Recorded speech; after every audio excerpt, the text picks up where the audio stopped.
So welcome to EPIT Systems Private Limited. Today we came the new project. This is about solar wind hybrid power generation, and we are going to give combined DC power to charge controller, and from the charge controller we are going to charge the DC battery, and from the battery we are going to convert it to AC using inverter.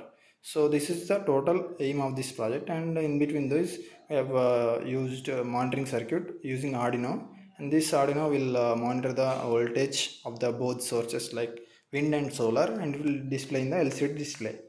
Okay, so we have used two DC voltage sensors, one Arduino Nano and LCD display, and a buck for the power supply, and one we have used a blower for blowing the air for the wind turbine for presentation purpose, and now we will see the output. So I'm going to turn on the device. So now I turned on the device. Here you can see voltage 1 and voltage 2. Voltage 1 is regarding to solar panel, and voltage 2 is related to wind turbine. So wind turbine voltage is very slow because the wind is very slow, and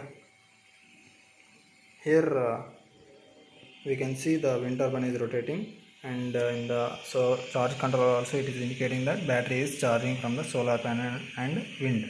So this is how it works, and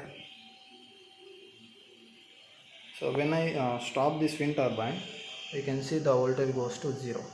So when I place my hand on the solar panel also, there is a little bit decrease in the voltage of the solar panel.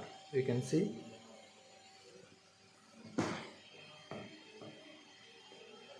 So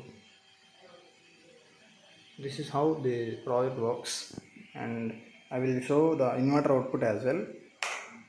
So the LED is turned on, which indicates the AC. Okay, thank you.